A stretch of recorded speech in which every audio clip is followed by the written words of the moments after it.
Thoubal Haukada Laiba Peace and Freedom Academy School Boarding Dagi Mangkiba Class 10 Tamliba Maheiroi Nupa Macha Tarataruk Thoubal Laiba Arambay Tengol Unit 1 gi QRT Mobile Jimga Kanduna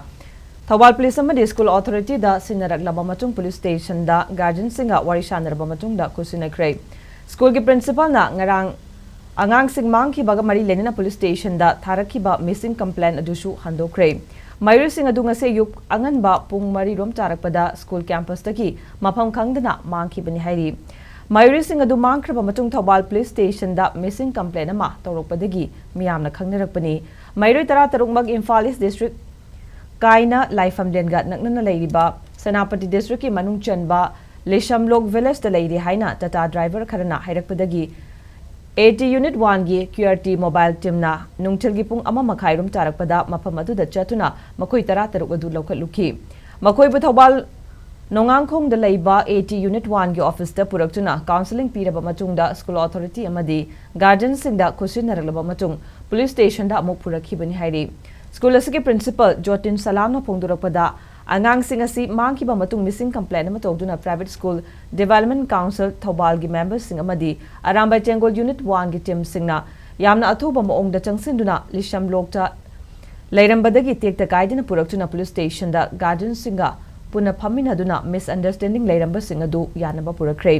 Angang Singh asi su chahi nauriba ngakto ibana ngaihaki oiba pain da bagi hongni haina khalaga Nongmanini gi manungda Maheiroi Singh gi Mama Mapa Singda School gi authority ga phaminaraba matung Maheiroi Singh adu hannagumna school da leiragani haiki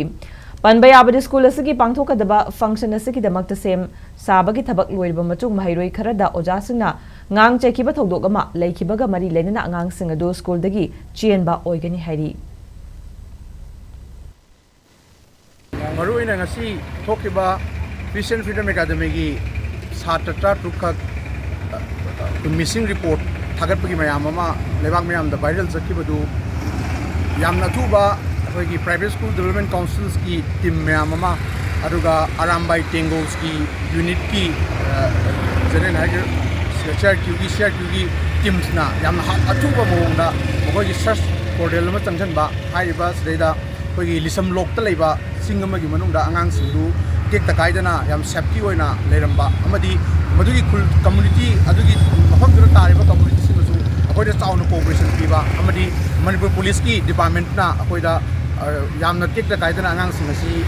yamna positive mindset aduga parents sing koi punna phaminara kana ngasi settle togre amicable solution purakre